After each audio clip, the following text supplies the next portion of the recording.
साल 2024 के लोकसभा चुनाव में जातीय जनगणना का मुद्दा सियासी गलियारों में बार बार सुनाई दिया। इसी मुद्दे को लेकर कांग्रेस और इंडी गठबंधन जनता के पास गई। जातीय जनगणना एक अरसे से देश की सियासी फिजा को बदलता रहा है। राजनीतिक दलों की ओर से जातीय जनगणना की मांग लंबे समय से की जा रही है और इस पर सियासी रोटियां भी खूब सेकी गई हैं। वहीं लोकसभा चुनाव में कांग्रेस ने तो सरकार बनने पर जाति जनगणना का वादा भी किया था।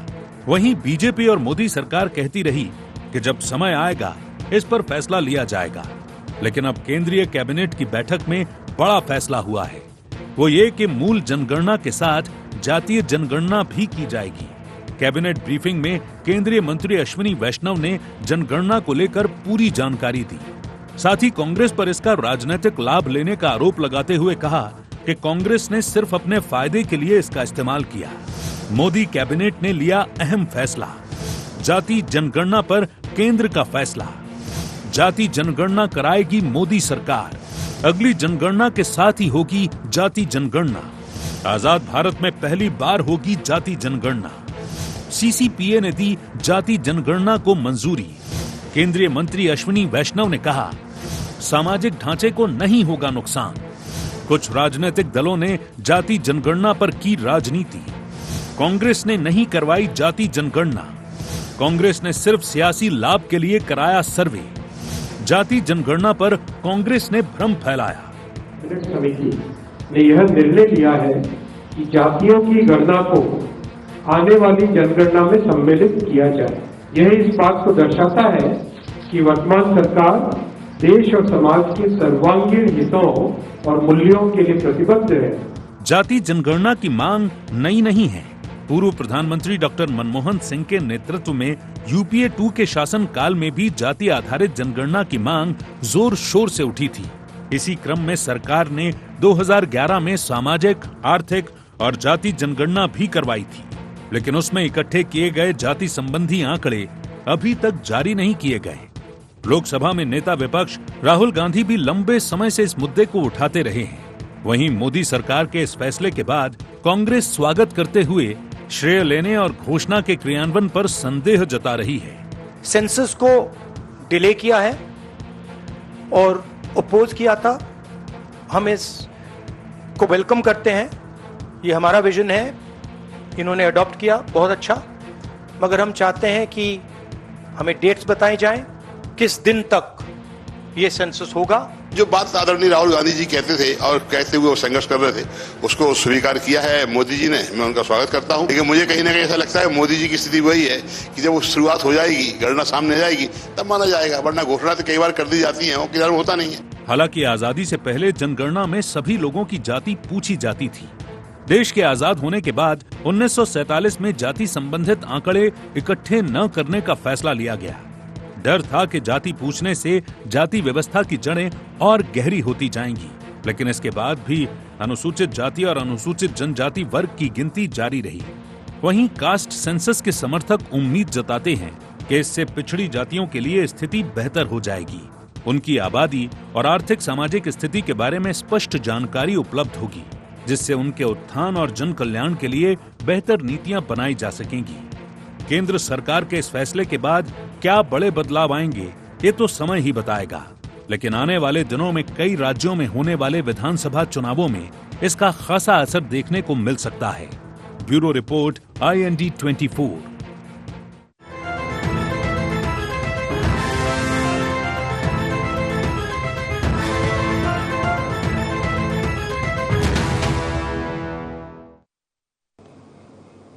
नमस्कार, IND एजेंडा में आपका स्वागत है। मैं हूं राघवेंद्र सिंह। आज हम बात करेंगे जाति पूछो साधु की। लेकिन इस पर चर्चा शुरू करें उसके पहले एक नजर डालते हैं एजेंडा पॉइंट्स पर। क्या विपक्ष से छिन गया जातिगत जनगणना का मुद्दा? क्या विपक्ष की मांग पर सरकार को लेना पड़ा फैसला? क्या इस फैसले के बाद होगी क्रेडिट लेने की राजनीति? बिहार चुनाव पर कितना असर डालेगा केंद्र का यह फैसला? तो कुल मिलाकर कह सकते हैं कि राजनीति में कुछ भी हो सकता है, और वो कुछ भी ऐसा है कि आप जो चाहें कहलवा लें, लेकिन सियासत में जब तक अमल ना हो जाए, उस पर काम ना हो जाए, तब तक उसे आप पक्का मत मानिए। इसी मुद्दे पर हम बात करेंगे, जाति पूछो साधु की। अब थोड़ा सा जो एक मुहावरा या जो लाइन थी दोहे की, वो बदल गई है। पहले ये था कि जात ना पूछिए साधु की। अब ज्ञान की ज़रूरत नहीं है, आप तो संख्या की बात करिए। इस पर हमारे साथ जुड़ गए हमारे 3 विशेष मेहमान चर्चा के लिए। मध्य प्रदेश कांग्रेस के वरिष्ठ नेता, पूर्व सांसद श्री प्रताप भानु शर्मा जी, मध्य प्रदेश भाजपा की मीडिया पैनलिस्ट डॉक्टर वाणी आलूवालिया जी, और हमारे पत्रकार साथी श्री आशीष दुबे जी। आप सभी का बहुत बहुत स्वागत है। चर्चा की शुरुआत आशीष जी आपके साथ। बीजेपी कांग्रेस तो इस मुद्दे पर खेलेंगी क्योंकि उनका राजनीतिक मकसद है, लेकिन देश में जाति को उभारना, जातिगत जनगणना करना, ये लाभ का सौदा किसी के लिए हो सकता है। लेकिन चर्चा की शुरुआत में मैं सिर्फ एक लाइन जोड़ूंगा कि कांग्रेस ने बहुत पहले कहा था, इंदिरा जी के ज़माने की बात है, कि न जात पर न पात पर मोहर लगेगी हाथ पर, और वो लाइन थी बीच में कि इंदिरा जी की बात पर। अब ये चीज़ें पीछे छूट गई हैं। सवाल ये है कि क्या बदली हुई परिस्थितियों में वो सब चीज़ें जो नुकसानदेह थी, अब वो फ़ायदेमंद हो गई हैं, या अभी भी नुकसान है उनका? या सियासत में फ़ायदा है और देश का नुकसान है, या दोनों का फ़ायदा है, राजनीति करने वालों को भी फ़ायदा है और देश का भी फ़ायदा है जातिगत जनगणना? आपकी राय?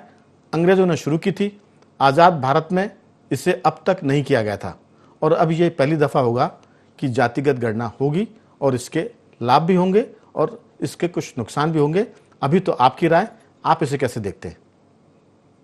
देखिए, जातिगत जनगणना का जो मुद्दा उठ रहा था, लंबे समय से उठ रहा है, तो अगर उस पर सरकार आगे बढ़ती है, और चूंकि आजाद भारत से घोषित तौर पर पहली बार अगर इस तरह की के कदम अगर उठाए जा रहे हैं, तो हमें मुझे ऐसा लगता है कि वो उसका जो आउटकम आना है, निष्कर्ष आना है, उसकी प्रतीक्षा भी कर लेना चाहिए। इसलिए भी क्योंकि तब से लेकर अब तक 1931 में पहली बार अंग्रेजों ने जनगणना कराई थी, ये जातिगत गणना जनगणना सब कराई थी। 41 में भी फिर यही हुआ था, और 1951 में इसमें ओबीसी को भी जोड़ा गया था और उसकी गणना कराई गई थी। इसके नतीजे कभी सामने नहीं लाए। हम अगर इतिहास की तरफ देखें, पुरानी चीजें पढ़ें, तो ये लगता है कि उसमें अंग्रेजों को भी कहीं ये शक था कि अगर हम इस चीज को लाएंगे और कहीं जातिगत आंकड़े कम या ज्यादा अनुमान से हुए तो कहीं कोई संघर्ष या कहीं कोई ऐसी स्थिति बन सकती है, तो उन्होंने उस चीज को नहीं सामने किया। वो उनका लुकआउट रहा, जो भी था। लेकिन 1950 के बाद से अब तक तकरीबन 70-75 साल में राजनीति भी बदली है, जरूरतें भी बदली है, समाज का आकार, प्रकार, मिजाज सब कुछ बदल। तो कब किसने क्या कहा था उसकी बजाय अब अगर सरकार खुद इस पर बात करने को तैयार है, तो जातिगत जनगणना के लिए तैयार है, कांग्रेस इस पर लंबे समय से मांग उठा रही है, तो इसका मतलब है कि दो बड़े दल, इनकी इस पर कहीं ना कहीं वैचारिक सहमति है अपने अपने स्तर पर, ये करा लेना चाहिए। तो कराने का जो नुकसान है, मुझे ऐसा लगता है कि इसको इस तरह से कराया जाए, इस तरह से डिजाइन किया जाए इस पूरे प्रोसेस को, कि कहीं भी कभी भी ना तो कोई सामाजिक बिखराव की स्थिति पैदा हो, ना जातिगत तनाव की स्थिति पैदा हो। समय जिस तरह से बदला है, वहां पर आरक्षण की जो जोर है, जो शोर है, जो मांग है, उस सब चीजों के बीच में अगर जातिगत रूप से ये जातिगत रूप से गणना सामने आ जाती है, तो मुझे ऐसा लगता है कि ये जातिगत और सामाजिक बिखराव तनाव से हटकर सरकार को कम से कम एक बार अपनी योजनाओं का आकार बनाने में मदद मिल जाएगी। एक वास्तविक स्थिति पता चलेगी कि यदि मान लीजिए ओबीसी को कहा जाता है कि वो 50 है, तो कहीं वो 55 तो नहीं है, कहीं वो 45 तो नहीं है। योजना 50 के नाम से बन रही है और वो 45 ही हुए या 55 हुए, तो या एससी या एसटी या ओबीसी या फिर सामान्य जाति। तो अगर उनकी सही स्थिति आ जाए, तो सरकार सिर्फ मैं अपना स्तर पे समझता हूँ कि उसको बहुत पवित्रता से, बहुत शुद्धता से सरकार उसके आधार पर अपनी योजनाओं का आकार बनाए और अधिकतम उसको लाभ पहुंचाने की कोशिश करें। यदि ये उद्देश्य से आगे चीजें बढ़ती हैं तो ठीक है। सियासी तौर पर हमने देखा है कि जातिगत जो चीजें हैं, लोकसभा चुनाव का जो अभी पिछला चुनाव हुआ था, वो इसके असर से अछूता नहीं था। लगभग इसी मुद्दे के इर्द गिर्द ये चुनाव हुआ है। तो कहीं ना कहीं उस चुनाव के नतीजे भी ये बताते हैं कि किसी को अपेक्षा से ज्यादा मिल गई और किसी को अपेक्षा से कम। तो इसका मतलब है कि कहीं लोगों के दिमाग में ये बात है, अगर है तो उसको बहुत ही साफ तरीके से सामने लाकर उसका समाज के हित में उपयोग किया जाए, तो एक बार अगर ये चीज सामने आ जाती है तो बदलते दौर में बहुत सारी चीजें, बहुत सारी बातें क्लियर हो सकती है। बिल्कुल। बस इसमें यही ख्याल रखना होगा कि किसी किस्म का जातिगत तनाव ना उभरने दे। ये सरकार की भी जिम्मेदारी है, विपक्ष की भी जिम्मेदारी है, और ना ही सामाजिक बिखराव या विखंडन का खतरा पैदा हो। बिल्कुल आशीष जी, आपने बहुत ही संतुलित और दूरगामी बात की है। और उसमें एक बात यह कि सरकार या जो सियासी दल है वो राजनीतिक पवित्रता और शुद्धता के साथ ये काम करें, तो ये तो दुर्लभ चीज़ है राजनीति में, पवित्रता और शुद्धता। तो लेकिन आपने कठिन सवाल किया है और जिनसे सवाल किया वो दोनों दल के प्रतिनिधि सामने मौजूद है। पूछ लेते हैं कि जो चीज़ मांगी जा रही थी और जो सरकार ने फैसला किया है, इसमें दोनों ही दल, प्रतिपक्ष और सरकार, सत्ता दल, क्या राजनीतिक शुद्धता और पवित्रता से काम करेंगे? और इस पर मैं सबसे पहले, वैसे मेरा मन तो है कि अभी प्रताप भानु जी से पूछूं, लेकिन मैं सबसे आखिरी में पूछूंगा। पहले तो थर्ड एम्पायर की राय ले ली और फिर अंत में सबसे वरिष्ठ साथी की राय ले लेंगे। कांग्रेस अपनी जगह है, लेकिन उनकी राय का अलग महत्व है, क्योंकि वो ऐसे नेताओं में जहां मुझे लगता है कि कई बार दलगत आधार से भी ऊपर उठकर बात करने की उनकी आदत रही है। मैं आऊँगा डॉक्टर वाणी जी के पास। वाणी जी, कल तक बीजेपी इसका बड़ा विरोध कर रही थी, आज अचानक ऐसा क्या हुआ कि इसको स्वीकार कर लिया गया? बहुत तर्क वितर्क विमर्श, यहाँ तक कि विवाद भी हुए इस मुद्दे पर। एक इलेक्शन में सरकार ने, बीजेपी या एनडीए ने इसका विरोध करके भी इलेक्शन लड़ा। तो अब ऐसा क्या हो गया कि अचानक, जब ये मुद्दा नहीं था, मुद्दा देश में है अभी पहलगाम, लेकिन सरकार ने ये बड़ा फैसला किया है। आपका क्या सोचना है इस मुद्दे पर? क्या बीजेपी की मनस्थिति बदली है, विचारधारा बदली है, उनका दृष्टिकोण बदला है? क्या वजह है इसके पीछे? सबसे पहले आईएनडी के दर्शकों को नमस्कार करूंगी और मेरे साथ में जो वरिष्ठ जन हैं, आप सबको प्रणाम करती हूँ। देखिए, भारतीय जनता पार्टी की जो दृष्टि है, जो संकल्प है, वो एक बहुत स्पष्ट दिशा में हमको केंद्रित करता है, वो है देश का विकास।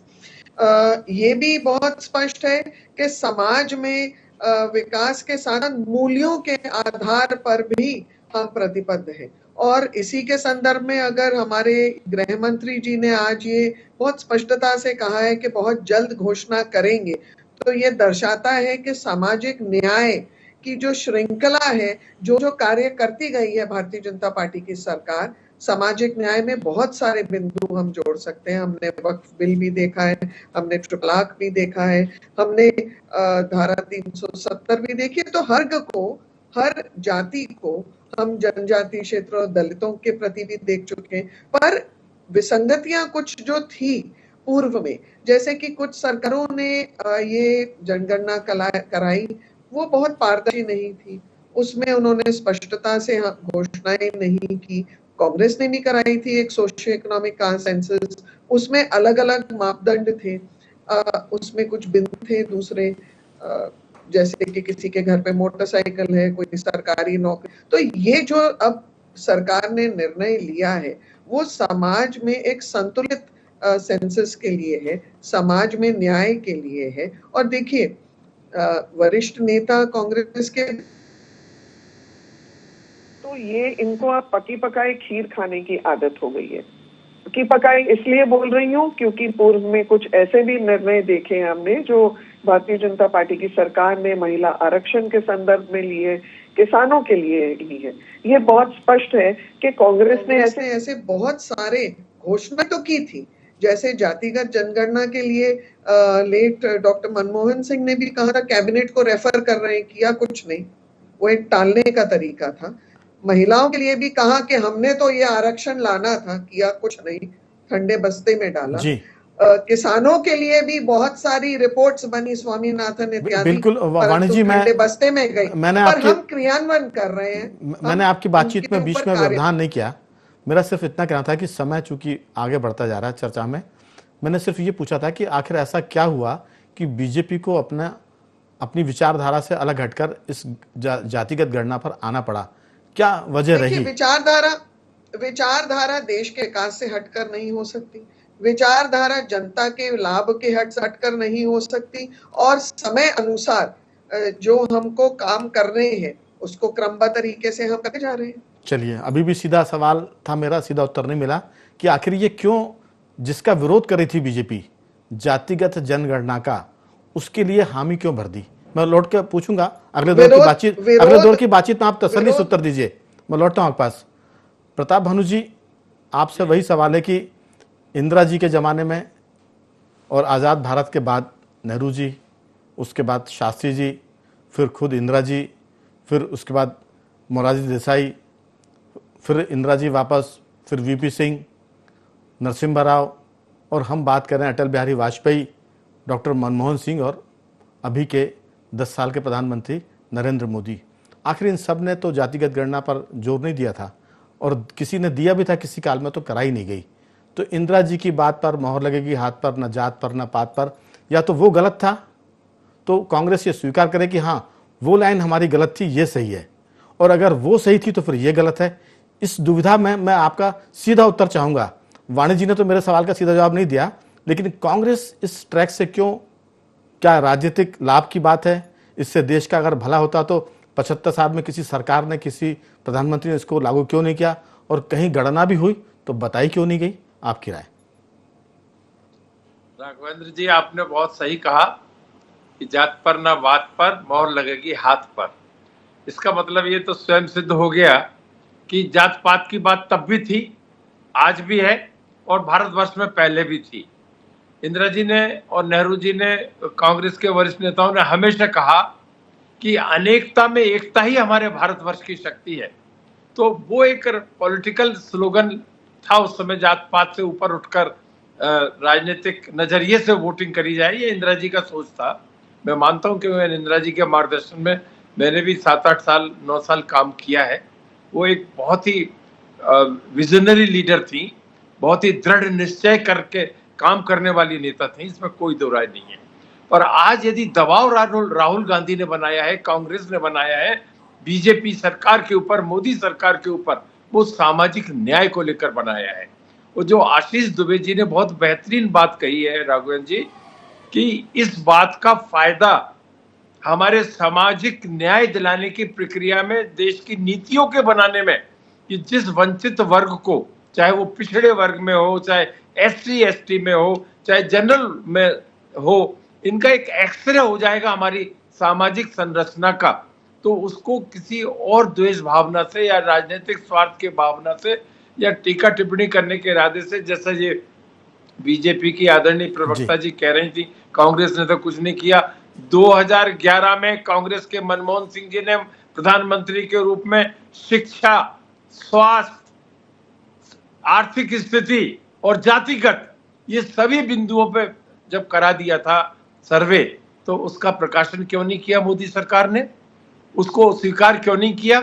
और जब राहुल गांधी लगातार संसद से लेकर संसद के बाहर इस बात को कहते रहे और कह रहे हैं, और आज यदि इस बात को सरकार ने स्वीकार किया है, तो ये स्टैंड तो साफ हो गया कि यदि हम ये बात कर रहे थे या कांग्रेस ये मांग कर रही है या राहुल गांधी लगातार अपनी सभाओं में, संसद के अंदर मीटिंगों में इस बात को कह रहे हैं कि ये एक्सरे हमारे समाज का करके देगा, ये भविष्य की नीतियों को हमारे राष्ट्र में कैसे, किस वर्ग को ज्यादा, जैसे पिछड़े वर्ग की बात आती है, पिछड़े वर्ग में भी अति पिछड़े वर्ग है। कौन कौन सी जातियां अति पिछड़े वर्ग में आती हैं? आप कहते हैं अगड़ा वाला है, अगड़े वर्ग में भी बहुत ऐसी जातियां हैं जो गरीबी की सीमा से नीचे रहती हैं। कई ऐसे लोग हैं, शिक्षा उन्होंने बहुत हासिल कर ली है पर रोजगार नहीं है, बेरोजगार बैठे। तो मेरा ऐसा स्वयं का भी मानना है कि इसको राजनीतिक नजरिए से या समाज को विभाजित करने वाले नजरिए से ना देखा जाए।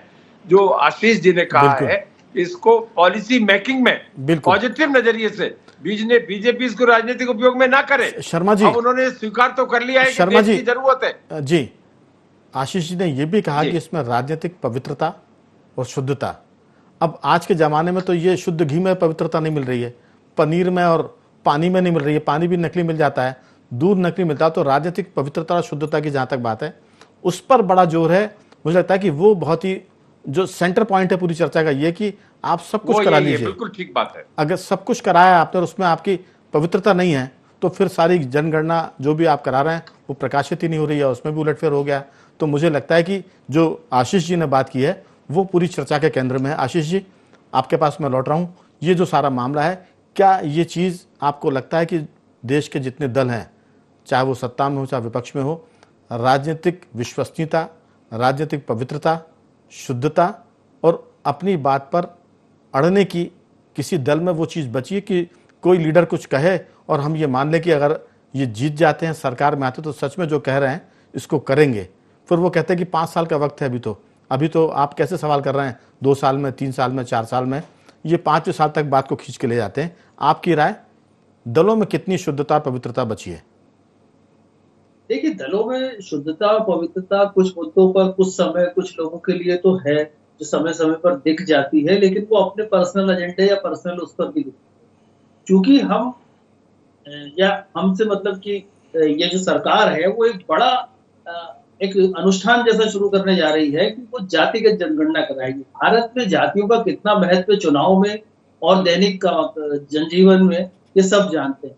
तो ये एक बहुत नाजुक विषय, इसलिए मैंने कहा कि इसमें बहुत ईमानदारी की जरूरत होगी ताकि कोई विखंडन ना हो। बिल्कुल। जहां तक नेताओं की या सियासतदान की बात है कि उनका कमिटमेंट कितना है, तो इसमें वो कमजोर साबित होते हैं। लेकिन चूंकि ये बड़ी चीज हाथ में ली गई है और उस वक्त ली गई है, देखिए सरकार के मुखिया जो हैं उन्होंने खुद ही कुछ समय पहले कहा था कोई जाति नहीं है, 4 जातियां हैं। अब वो जातिगत जनगणना पर चीजें बहुत तरह से शेप ले रही हैं, बहुत तरह से मुड़ रही हैं, जिनको हम समझ सकते हैं जी। उसके बावजूद अब सरकार को ये करना चाहिए, जो मैं समझता हूँ कि आपको जातिगत जनगणना की बात करते हो, आप जैसे कहते हैं कमिटमेंट की बात है, तो उसमें उनको टाइम फ्रेम भी तय कर देना चाहिए कि हम इस टाइम फ्रेम में ये काम कर लेंगे, 1 साल में, 2 साल में, 2.5 साल में, जो जब करना हो हम इस टाइम फ्रेम में काम कर लेंगे, हम इसके नतीजे प्रकाशित करेंगे और हम इनके नतीजों का उपयोग इन कामों में करेंगे। आशीष जी, ये उनका कमिटमेंट हो सकता है। जी आशीष जी, राजनीतिक दल और उनके नेता जब सियासत के अखाड़े में उतरते हैं तो तेल लगाकर उतरते हैं, वो पकड़ में नहीं आते, छूट जाते हैं, फिसल जाते हैं। तो टाइम फ्रेम में आप जो बांध रहे हैं वो बंधेंगे नहीं, ना टाइम फ्रेम में बंधेंगे ना वो उस चीज में। उन्होंने तो सिर्फ एक लाइन ले ली है। मैं सिर्फ इसमें आपकी बात में अवरोध पैदा करके एक लाइन जोड़ रहा हूं। जब अंबेडकर साहब ने संविधान बनाया तो उन्होंने कहा था कि अगर संविधान को लागू करने वाले अच्छे लोग हैं तो कमजोर संविधान से भी बेहतर प्रशासन हो सकता है, गवर्नेंस हो सकती है। और अगर संविधान लागू करने वाले लोग कमजोर हैं, घटिया हैं, तो फिर कितना भी अच्छा संविधान आप बना दो वो देश के लिए बेकार रहेगा। उन्होंने ये भी कहा कि कुछ आपके पैर में चप्पल हो ना हो, लेकिन आपके हाथ में किताब जरूर होनी चाहिए। कितने लोग मान पा रहे हैं? सीधी सी बात है कि स्थितियां ऐसी है कि राजनीतिक दबाव और मौके की, जैसे कहते हैं ना कि मौका भी दस्तूर भी है। बिहार का इलेक्शन भी है, उस इलेक्शन के पहले ये सब चीजें हैं, देश में पहलगांव भी हो गया है। तो बहुत सारी बातें मुझे लगता है कि इस पर विचार करके जो पूरा एक सिनेरियो चल रहा है देश का और अंतर्राष्ट्रीय स्तर पर, उसको लेकर निश्चित तौर पर देश का मुझे भी लगता है जो जब आप तलाश रहे थे पिछले सेशन में, उसमें साफ तौर पर लगता है कि जो देश का जो मूड है, देश का जो माहौल है, देश की जो अपेक्षा सी लगती है, उसके बीच में ये चीजें आई। ठीक, तो ये निश्चित तौर पर इसकी टाइमिंग और इसके जो मौजूदा परिदृश्य है उसके बीच में इसके राजनीतिक निहितार्थ हैं, हो सकते हैं, वो तलाशे जाने चाहिए, वो लोग अपने अपने तरीकों से तलाशे। बिल्कुल बिल्कुल। चलिए मैं पूछता हूँ पहलगाम के बीच में, लेकिन इस सब के बावजूद भी अगर निर्णय ले लिया गया है, एक तरह से बीजेपी का या भाजपा केंद्र सरकार का ये यू टर्न है कि वो वापस इस मुद्दे पे आए जिससे वो दूर जाने की कोशिश कर रहे हैं। तो जब वो आए हैं, जैसे कहते हैं कि छुओ तो छेड़ो मत और छोड़ो तो अगर इसको छुआ है तो इसके निष्कर्ष आने जरूर। ठीक बात। वाणी जी, समय की कमी है दूसरे दौर की बातचीत में, जल्दी से अपनी आप बात पूरी करें। आपने प्रताप भानु जी को भी सुना और आशीष जी को भी। 2-3 चीजों पे जी भानु बहुत आप कई चीज पर बोले, लेकिन बिल्कुल नटशेल में नहीं, पर 2-3 टिप्पणियां हैं। सबसे पहले मनमोहन सिंह जी की जो सरकार है, आर्थिक सर्वनाश किया था, जीडीपी भारत 4.5 तक पहुंचा था, निचला स्तर। दूसरी चीज, मनमोहन सिंह जी ने कहा था कैबिनेट में इसकी चर्चा करनी है, परंतु तब अधिकांश राजनीतिक दल ने इसकी संस्तुति की थी।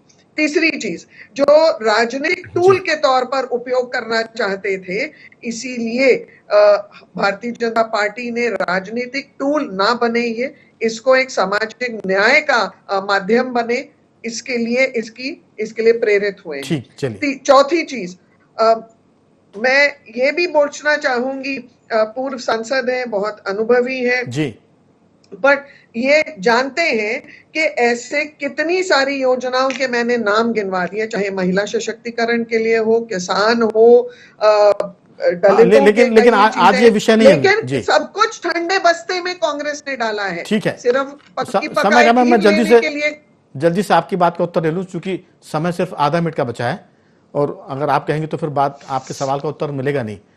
राजनीतिक टूल ना बन पाए कोई, इसलिए बीजेपी ने फैसला किया है, चाहे आप उसको यू टर्न कहें या कुछ मन बदलने की बात करें, लेकिन राजनीतिक टूल नहीं बनने देना चाहते देश के भीतर जातियों को। आपकी छोटी सी टिप्पणी इस पर।